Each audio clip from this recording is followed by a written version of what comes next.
The views and opinions expressed in the following paid pre-recorded program are those of the host, callers, and guests and do not necessarily reflect the views or positions of the station, its management, or its owners.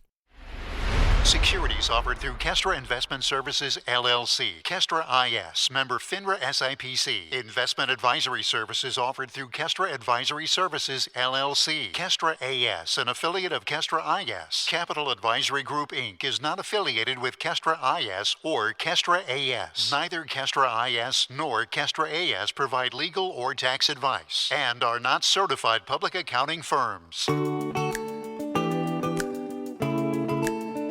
You work hard for your money. For the next hour, you're going to learn how to keep what's yours. Capital Advisory Group presents Keep What's Yours. Here are Josh Gilbert and Jeff Zufall. Hello and welcome to Keep What's Yours with Jeff Zufall. My name is Josh Gilbert, sitting here with Jeff Zufall, Senior Tax Strategist and Wealth Advisor with Capital Advisory Group. Hello, Jeff. Hello. Happy Saturday.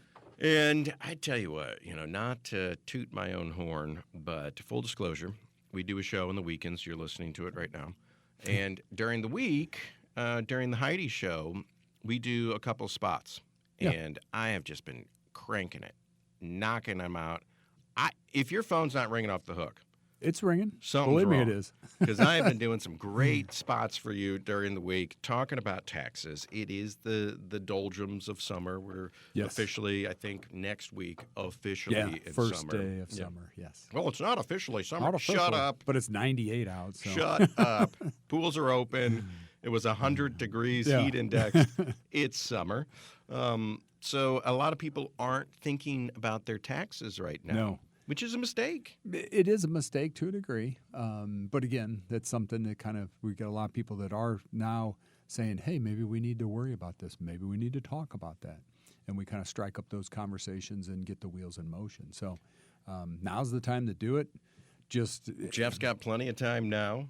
Sort of, but not as much time in March. Oh no, way more time than March. When you're thinking about taxes is when you got to pay them. Exactly. You should be thinking about your taxes now. Exactly. To save from paying them. So. And we're not even to summer yet officially. Yeah. So that means you still have 6 more months. Yes. Of getting taxed on your paycheck. And it's not as painful if you fix it today. So like say your withholdings were goofed up. We adjust your withholdings maybe more in your 401k, IRA, whatever the case may be, and plot it off. You have 6 months to offset it between now and December. Versus if we waited until November, you get 2 months. Boom. Thank you. So it helps to do it over the summer, work it out, and lessen the blow when you get into next year. And that's one part of the coin. There's always a heads and a tails, unless you got one of those trick coins that's always heads. Don't play cards with that guy. But if you have a withholding issue and not enough is being taken out, you're going to get a big tax bill next April, and you're not going to be very happy about it. Exactly. So you can fix it to minimize that. But if there are things that you can do for tax savings, you are not racking up as many tax savings as you could be. Exactly. So you get to the end of the year and you're writing checks, and then we're looking at, hey, 2025, we can help you. So now's the time to really address it and start looking at it. The whole idea is to make sure that there's not a huge tax bill waiting for you next year. And also, on the other side of the coin, the tails side of the coin. I like tails better. I don't know. I always go tails. So maybe don't play cards with me. Yeah. Now you know my secret. No, the secret. The other side of the coin is you could be keeping more of your money on your paycheck in your pocket and less going out to the federal government just by enacting a couple of things. Health savings account, medical savings account, flex spending account, what we do. There are things out there that you can do to make sure that you can keep some more of those taxes rather than pay the government. And as we've always talked about, I don't mind paying taxes, but not a penny more than what you're legally obligated to. And Jeff can help you do that. And frankly, roads, bridges, I'm great with all that stuff. Child care, if they want to subsidize that, I don't mind kicking in. Schools, whatever.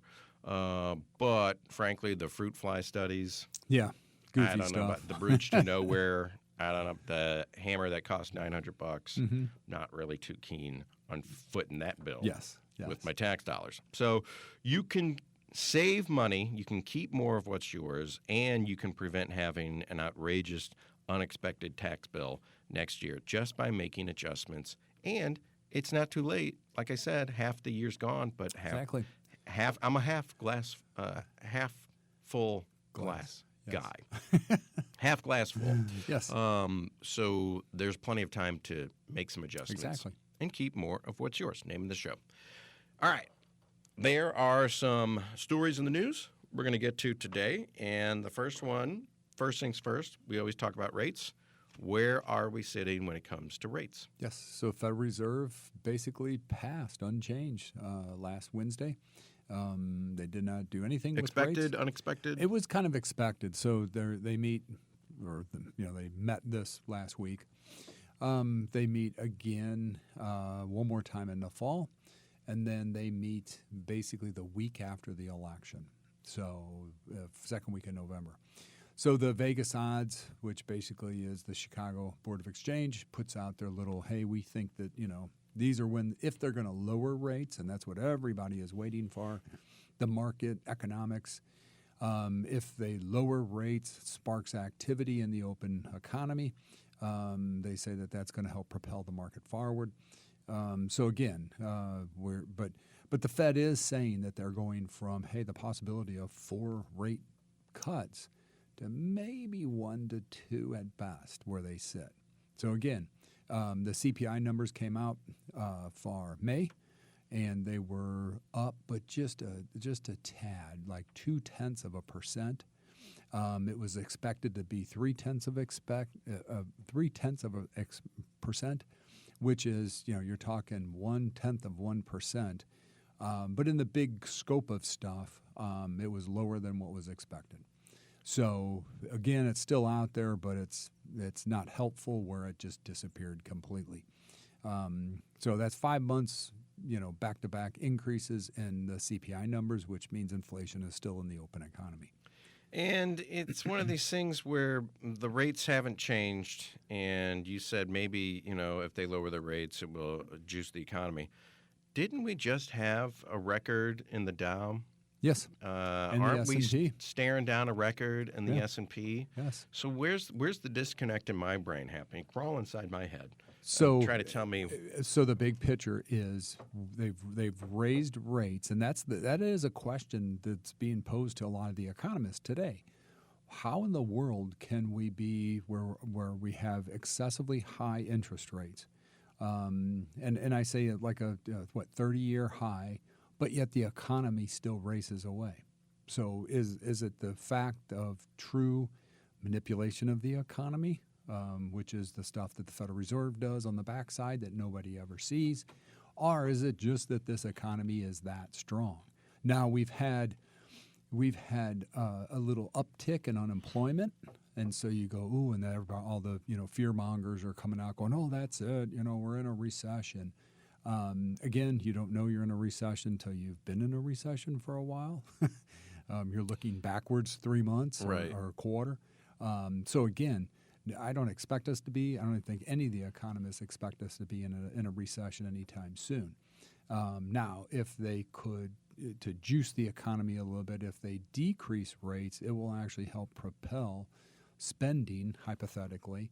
One of the big issues that small businesses face with today is a lot of people have SBA loans out there. Those were variable rates. They got these rates when they were, 2%, 2.5. Today they're 11% because it went with the Fed raising rates. And they're killing people, business owners, from the standpoint where they're like, wow, this used to be a $5,000 a month payment. It's now a $15,000 a month payment. That's what's killing us. And it is, I'm not going to say exponential because I don't really know how math works. That's that's why I go and see you, Jeff. But going from a 2% loan to an 11% loan is huge. Now that's happened over the last 2.5 years. But again, most of the SBA notes out there were variable rates, and people really didn't think way down the road going, hey, what if interest rates skyrocket again? And again, the mantra from the Fed is higher for longer. So they feel that they are making headways on inflation, maybe not as fast as we want them to, but you still see prices of stuff all over the place. But again, they say that they're making headway with it. They won't say, oh, it'll be done in 10 months, 6 months, whatever. And again, most economists are saying if we continue this path, because we're now in June, everything's, inflation is still raging away, that even if we get to November after the election, no matter who wins, that they still they're data dependent. They may not be able to lower interest rates.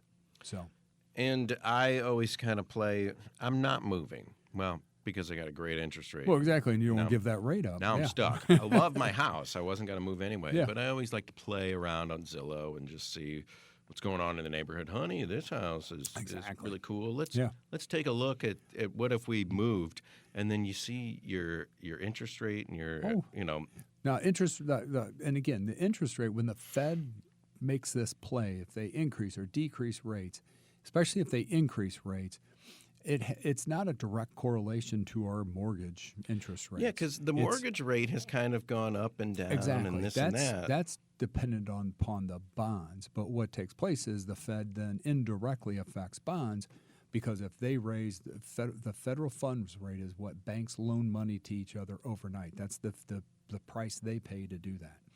So, but what it does is it does affect U.S. Treasuries.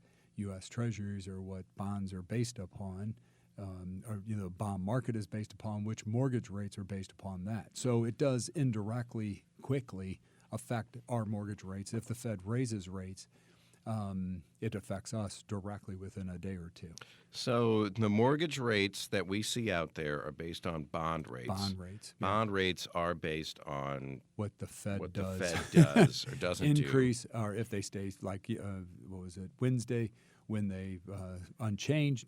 A lot of the Fed yields on some of these U.S. Treasuries actually came down a little bit, but so bond rates hypothetically or mortgage rates hypothetically would have came down just a touch for a couple of days. And we've seen that. They have wobbled from 8 to 9 to 7. Yeah. And, I saw 6 3/4 at one point. That probably went away pretty quickly. But it lasted for maybe a week tops, and then the rates went back up. So, but it's still double, if not almost triple of what I have now. But then you also have to realize maybe that was an anomaly. Where we had hypothetical zero interest rates. And technically they went negative, but you can't publish a negative rate just because of 2008, what took place there, where the markets collapsed in a sense. And the markets collapsed because that was a pure lending issue. The rates came to nothing. They stayed there. They skidded along the bottom of zero for the longest time, and then poof, when inflation was really raging away, they had to play that card and raise rates to try to combat inflation, and that's the issue today. And I'm always so stunned. I remember reading in the newspaper 2 houses ago, might have been 2019, maybe pre-pandemic, and they said rates are in the negatives. Exactly. And I'm like, so does that mean if I borrow money, they'll pay me? Pay you. They'll pay me? Can't publish a negative. Hello, Mr. Bank President. Yes. I'm here to borrow money and get paid. Get paid at the same time. So it's interesting how this all kind of works. And this is stuff, not only do they not teach us about mortgages and taxes and everything, they don't teach us even the nittier grittier stuff. Exactly. And we need to know this information. You do, because everything that you do evolves around these interest rates.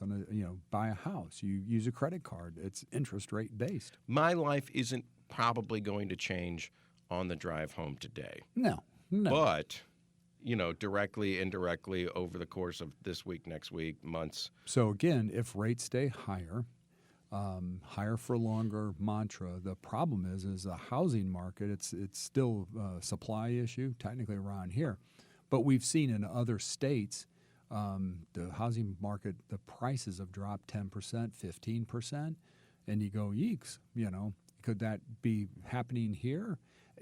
And it's supply driven. So if everybody kind of says, I'm not buying a house because rates are too high, I don't want to pay that. The other thing is you go back to the average. And we're probably historically in an average. So you go, oh, that's, some people go, hey, I had a 14% interest rate back in the day. But again, the problem is those houses might have been, the average house costs $50,000 around here. So yeah, you could stomach a 14% interest rate on a $50,000 note. It still wasn't fun and it was tough, but you figured it out. Today, the average house is $450,000, I think, is what they said in St. Louis. So a 14% interest rate on a $450,000 house, you can't pay it. You couldn't have enough people working to pay that interest rate. I'm hyperventilating just thinking about it. So that's the issue. That's inflation, coming from the 80s, coming back forward to today to go, wow, that really does affect us on a regular basis. And I asked a real estate agent years ago, I talked to a mortgage broker, and I said, what does a percentage point mean dollar-wise? And they actually talked back to me, and they said, well, we talk in quarters of points. Yeah. And, I mean, it really depends on what the rate is, how much the house is, what the loan is for. But they said, generally speaking, a quarter of a point is $50 to $100. Yeah. And on a monthly basis. You talk about raise, that's a quarter of a point. You talk about a 4% increase, from 0 to 4% or 5%. That's huge. That's huge. Yeah. That's doubling your mortgage. Yeah. So again, what brings this all back to reality, if you want to call it that? And that's the question: is it the norm, or will be the norm going forward? A 6.5%, 7% rate. Is it the norm, or is there some reset out there? And I have no idea what the reset is, that gets inflation back where you can actually go to dinner without spending an arm and a leg. Yeah. Go take a family through McDonald's drive-thru and not spend $80. I don't know what that answer is. And I don't know if most economists know what that answer is. Watch this space, because we'll talk about it every week. And give you the latest and greatest. So let's go to break. And I think what we'll do, a lot of news that maybe you've heard, maybe you probably haven't. And we'll break it down for you. So a big newsy day today on Keep What's Yours with Jeff Zufall. I'll remind you that Jeff wrote the book, Keep What's Yours, How to Leverage the New Tax Law to Create Unfair Advantage Over Your Competition. Your competition in this case being the federal government. Mm-hmm. And it's a way for us to be able to keep more of our money and less going out in the form of taxes. And it's all legal. Jeff, you always talk about the guardrails. Yes. You're driving down the road, and you can swerve a little to the right, a little to the left. Yes. But as long as there's guardrails on either side, you're not going down into the ravine below. And the ravine below, in this case, would be major tax fraud. Yes. Jail IRS time. Knocking on your door. IRS stuff. So we want to stay within the tax code.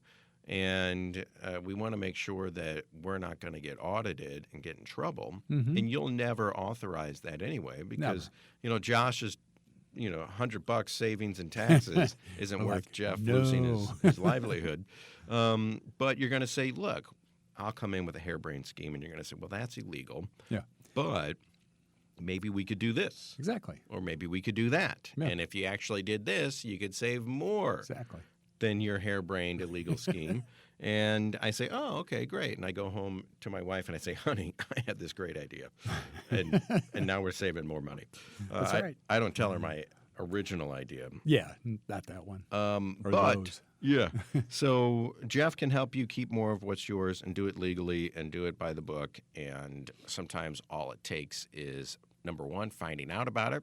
And number two, well, Jeff, that's a great idea, but how do I implement that on my paycheck every 2 weeks? Exactly. Jeff can help us do that as well.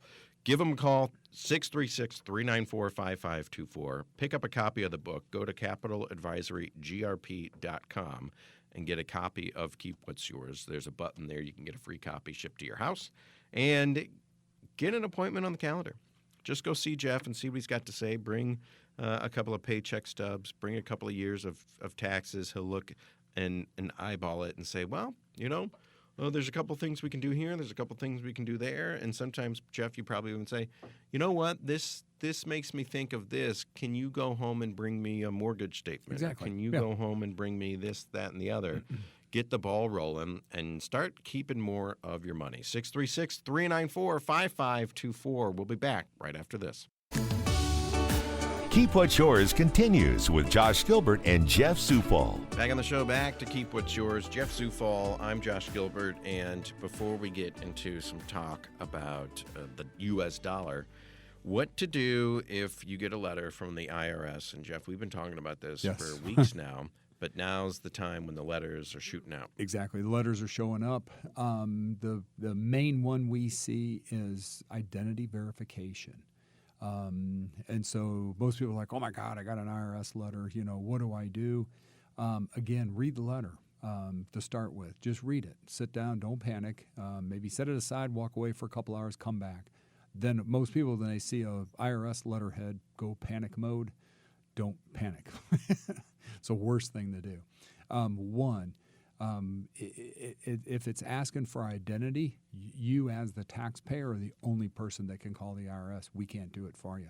Even though we prepared your return, we cannot call the IRS and say, hey, it's them.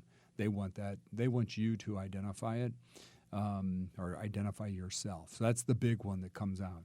Second one says, hey, you owe us more money. That one we want to see. We want to see how realistic it is.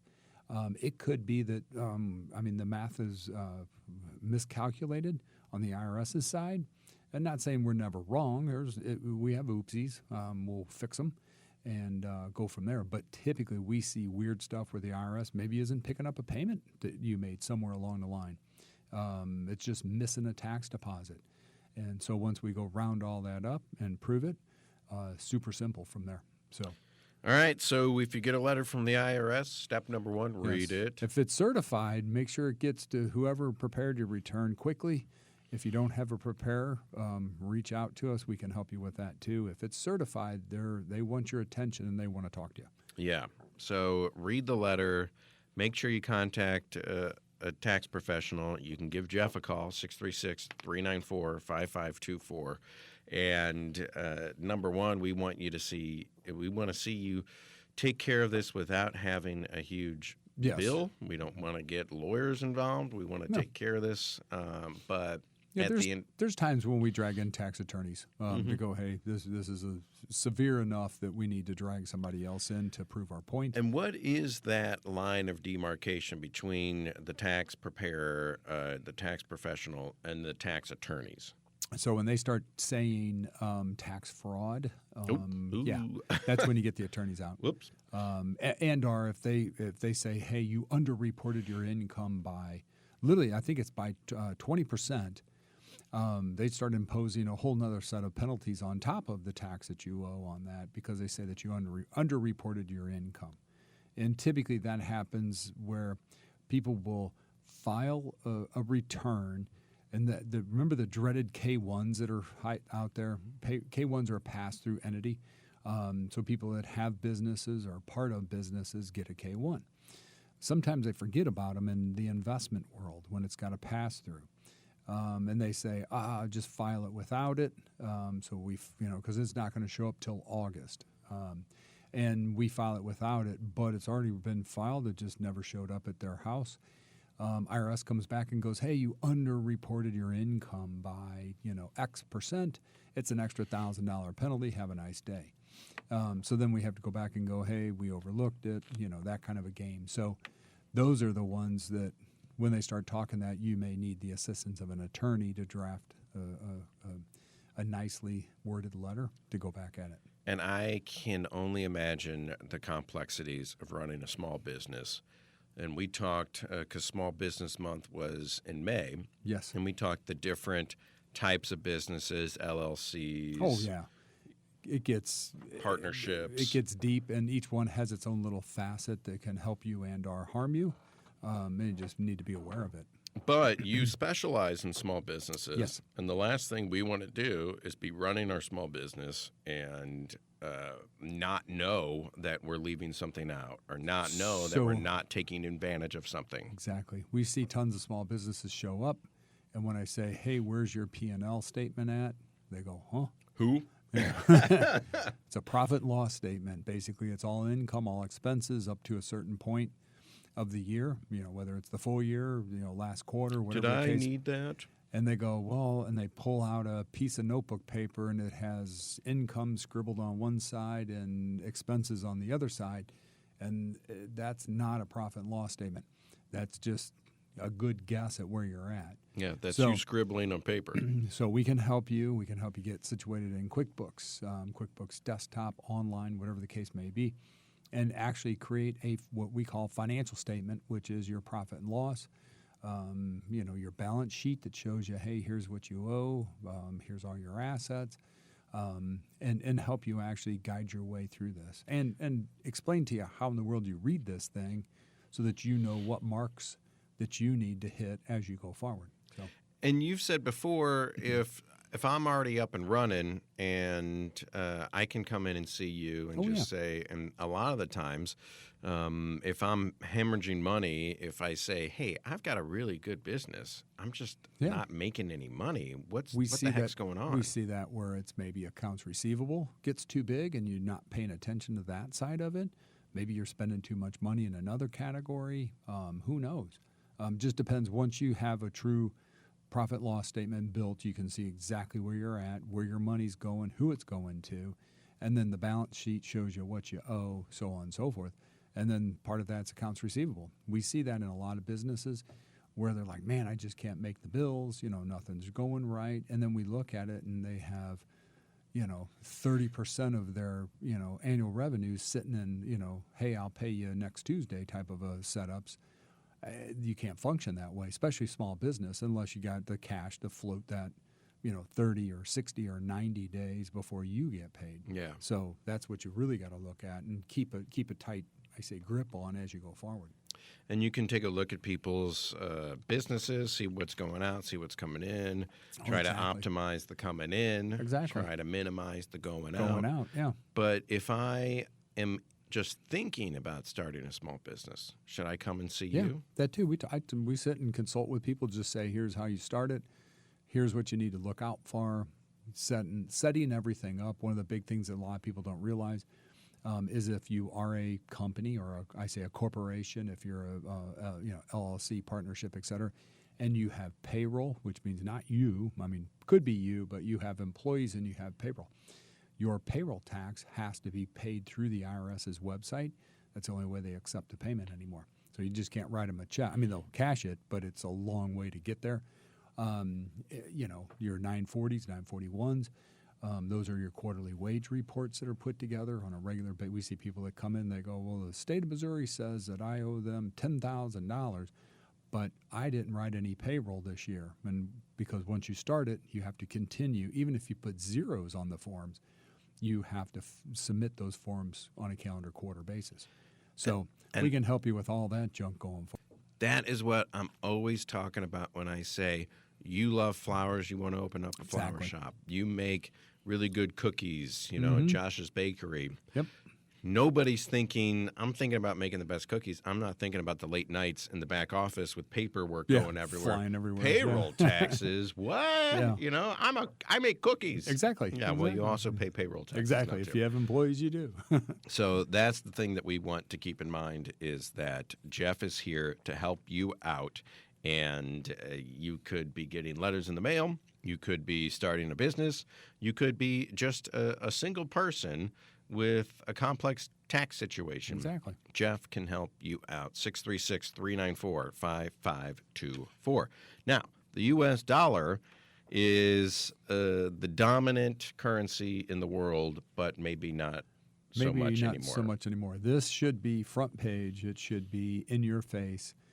Most people don't realize what it is, but basically Saudi Arabia on Thursday, quit trading oil in the U.S. dollar. And everybody goes, so what? Yeah. It's huge. I didn't know they were trading oil. Exactly. So they've had a 50-year agreement with the U.S. government that they would continue to trade oil in the dollar, which means the U.S. dollar has a global precedent over all other currencies. That ended just the other day. The problem is now Russia has backed off. Their stock exchange was traded in the U.S. dollar, and right behind that, they backed off. So there's this chain reaction that's going to take place possibly, And this is what all the naysayers keep saying is I'm not saying the collapse of the U.S. dollar is coming by no means, but this is the first couple of steps in that direction.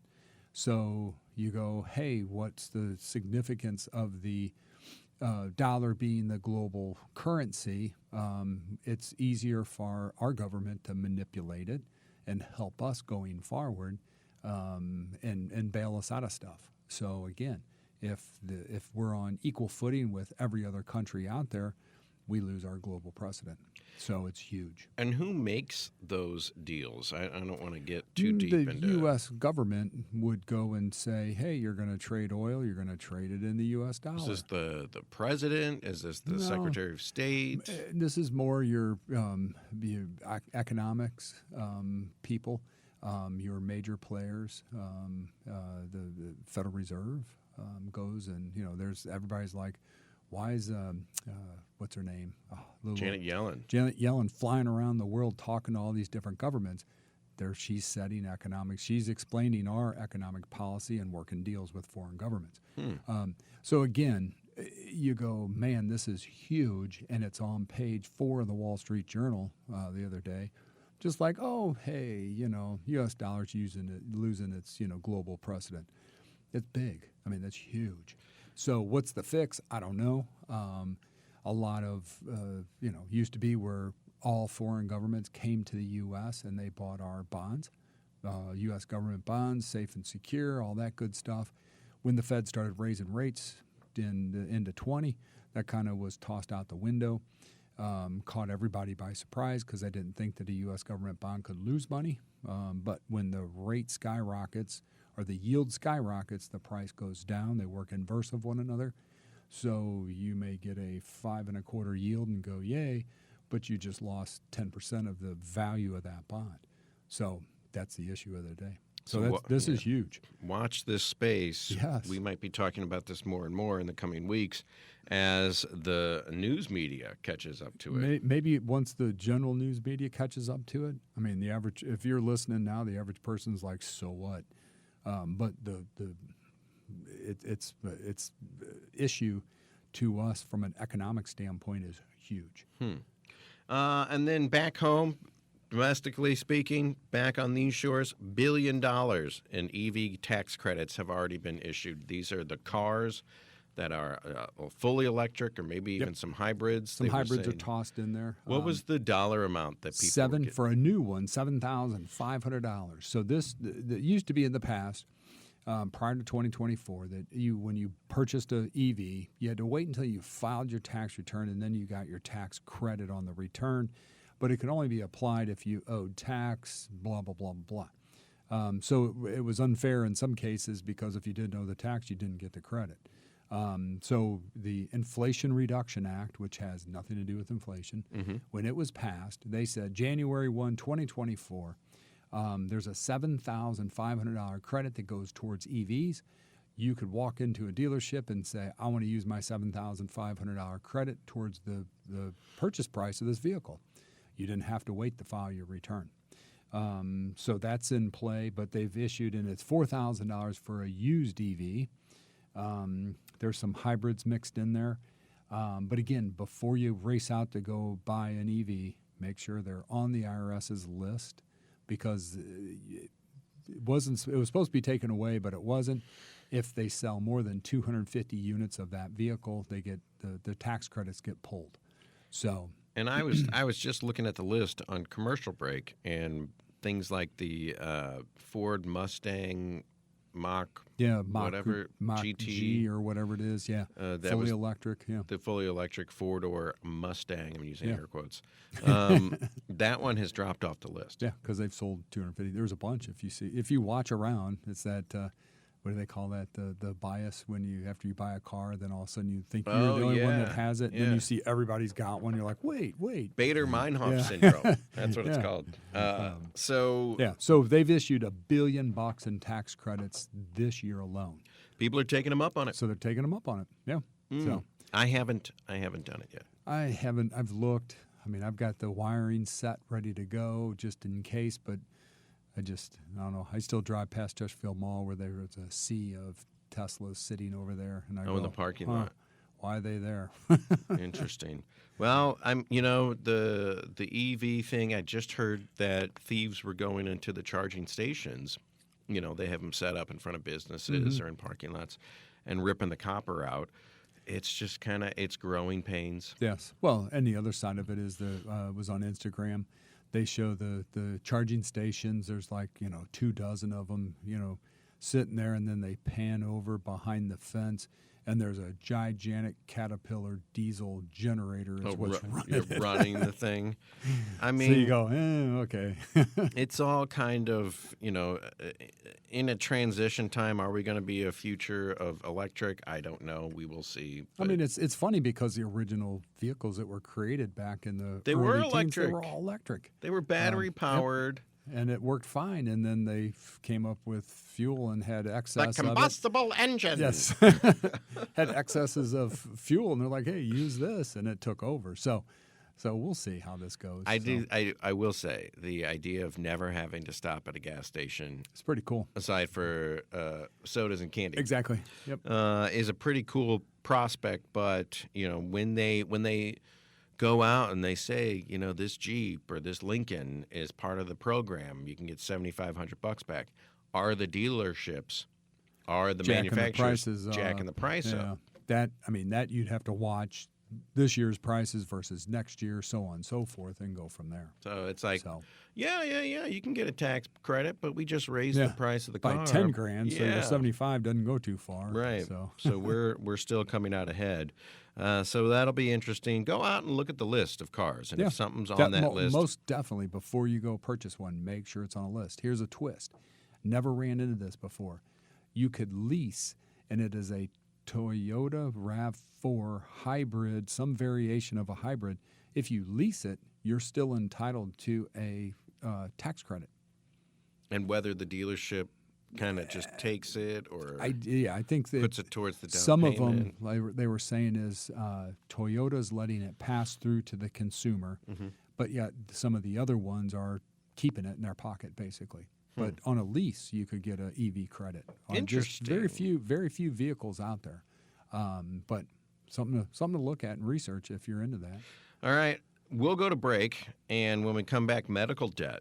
Now, if you have medical debt, and 15 million of you do, yes, this could be great news for you when it comes to your credit report. It is Keep What's Yours with Jeff Zufall. Give Jeff a call, 636-394-5524.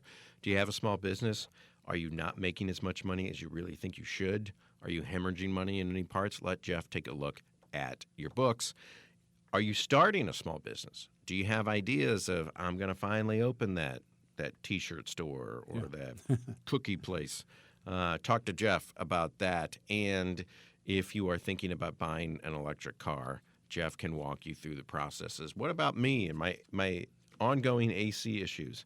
If I am thinking about, you know what, I'm sick of putting duct tape on it, I want to just go out and get a whole new unit. Minimum $600 credit. Minimum $600. Could go higher, could go as high as $3,200 total. Depending on what I get. Depending upon all kinds of factors on your tax return, but minimum of $600. So you get a $600 credit on your tax return, and I believe you get a $300 rebate check from Ameren. All right. So if you have to replace your AC unit, which I might have to this summer, talk to Jeff and say, hey, how do I take advantage of this? How do I maximize my tax credits? 636-394-5524, Capital Advisory Group, CapitalAdvisoryGrp.com. Keep What's Yours continues with Josh Gilbert and Jeff Zufall. Back on the show, just a couple more minutes left, and I mentioned medical debt. If you have medical debt, 15 million people in this country do, and sometimes when you go to look at your credit report, I guess now currently it shows up. Yes. So there's a proposal out there. Current administration, Biden administration, has now formally proposed this to bar medical debt from your individual credit reports. So this was a week ago that they threw this out there. So again, at the end of the day, most people will be like, wow, that's elective surgery. This isn't elective surgery stuff. This is with today's medical, I'll say healthcare plans that are out there. People have huge deductibles, $15,000, $20,000 deductibles. So you're walking down the street, you get hit by a car. It's not your fault. Yes, you will sue that driver of that vehicle, but what if they're underinsured, have no insurance, whatever the case may be? You're stuck paying this bill for the emergency room, and you go, hey, I'm going to make payments or I'm going to do whatever. The hospitals are getting really quick to dump this stuff into collections. When it does, it hits your credit report, but what if you're out of work, you can't pay it, period. So it hits. What if you're like in the process of working with the insurance company? Exactly, that's what I mean. And they expect that takes payment. forever. Sometimes it takes forever and then some. So they expect you to pay the bill, and then you'll be recouped, from the lawsuit. So again, what they're saying is that this Consumer Financial Protection Bureau is going to put this out there as 15 million Americans are affected by medical debt. And what they're doing is they say it will not hit the face of your credit report, could still be on the consumer side. So there's two pieces to your credit report. It's just your regular credit reporting, payments made, debts owed, et cetera. And then there is a consumer side, which is not supposed to be reported or reflecting onto your actual credit report number. So it could still hide out there, too soon to see. But at least this is a step in the right direction. Does this mean when I go to get a home loan or a car loan? Yes. They're also saying in there that, this is a guess, approximately 22,000 more mortgages could be approved each year if this goes into effect because the medical debt is blocking someone from being able to buy a house.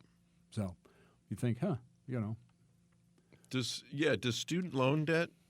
Yes. That shows up on these credit reports. Yeah, it's sitting out there because of timely payments made. And for a while there was the, the reprieve where you didn't have to make any payments at all, but it's back in full effect today. So that does affect a ton of people because it's a debt that you owe.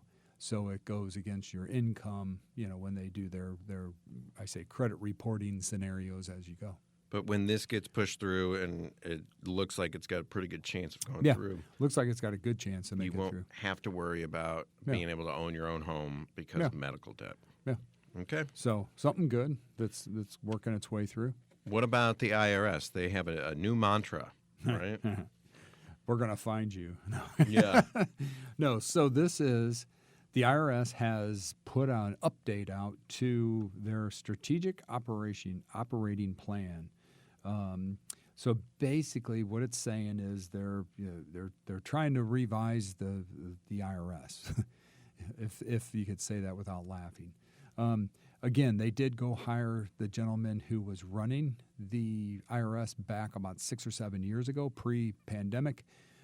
He retired and went in the private sector. They've lured him back, and he is running the IRS today. And it's like turning around the Titanic. And then some.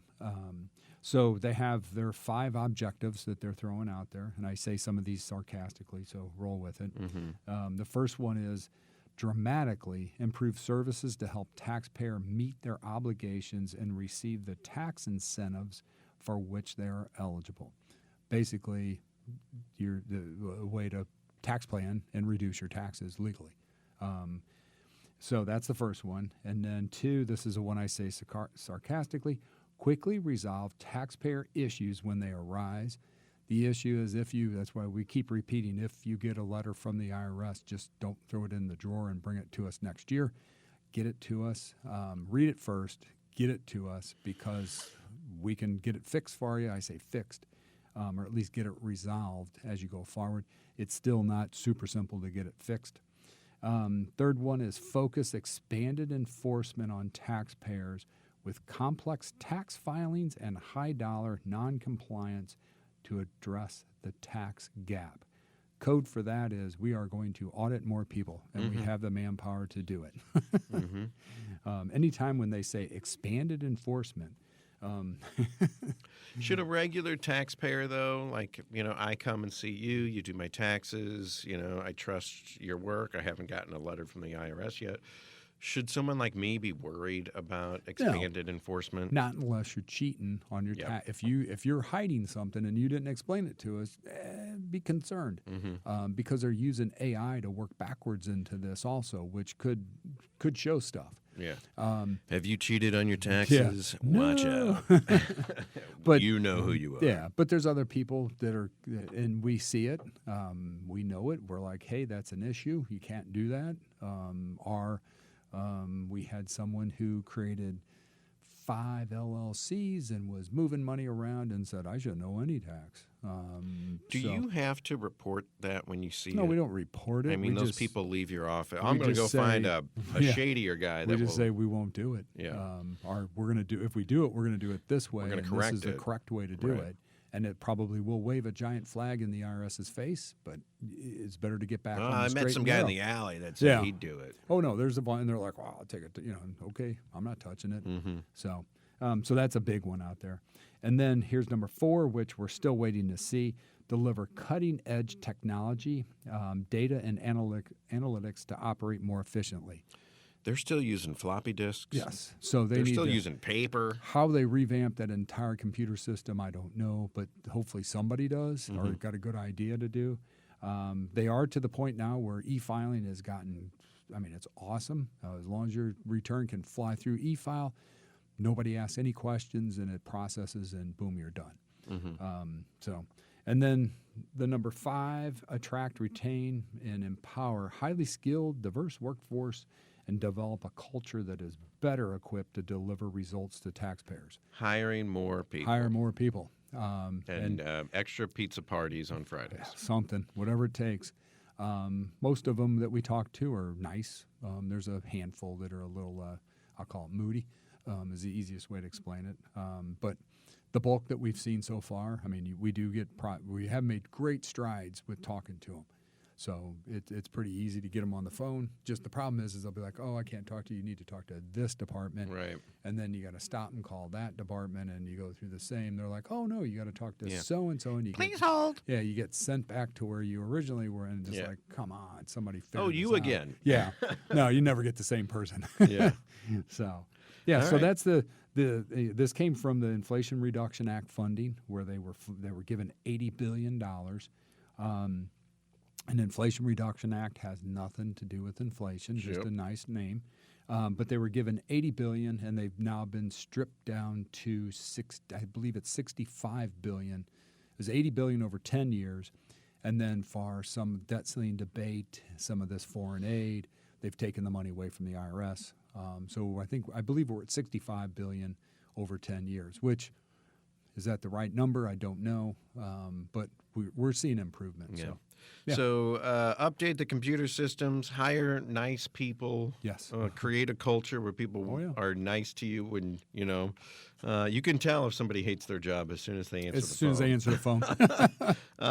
Expanded enforcement on tax cheats and a way to resolve tax issues. Yeah. That sounds great. Sounds great. We'll see. But again, this Danny Wiffle, who ran the IRS back maybe I think he retired 2018-ish. I've listened to some of the stuff he said. Sounds like he knows what he's doing. Pandemic shut him down. They're just now getting back on their feet. Right, wrong, or indifferent. So we'll see how this pans out. And as always, we will watch this space when it comes to rates, what the IRS is doing, what's going on in the markets, what's going on with medical debt. We'll cover it all on Keep What's Yours. 636-394-5524. That's Jeff's number. Call him. Get an appointment on the calendar. Go to the appointment. Bring a couple of paycheck stubs, maybe your tax returns for the last couple of years. Jeff will eyeball it and say, this is where we should get started. And you will be on your way to keeping more of what's yours. Capital Advisory Group, CapitalAdvisoryGrp.com. Go to the website, hit the button for a free book, and talk to Jeff. Get this ball rolling. The longer you wait, the more in taxes that will pile up if you're not doing something right. The less time you have to actually capitalize on tax savings for the rest of the year. You got 6 months. If you go in now and get something in place, that's 6 months of keepings that could be yours. And just say, hey, what are you doing for Josh and his son Finn? And Jeff will say, well, this is what we're doing for them. So you can, if you've got a small child in school, maybe there's something out there for you too. 636-394-5524, CapitalAdvisoryGrp.com. Jeff, thanks so much. Thank you. See you next week. You bet. You've been listening to Keep What's Yours with Josh Gilbert and Jeff Zufall, Senior Tax Strategist and Wealth Manager at Capital Advisory Group. To learn more, call 636-394-5524 or visit CapitalAdvisoryGrp.com. The views and opinions expressed in the preceding paid pre-recorded program are those of the host, callers, and guests and do not necessarily reflect the views or positions of this station, its management, or owners.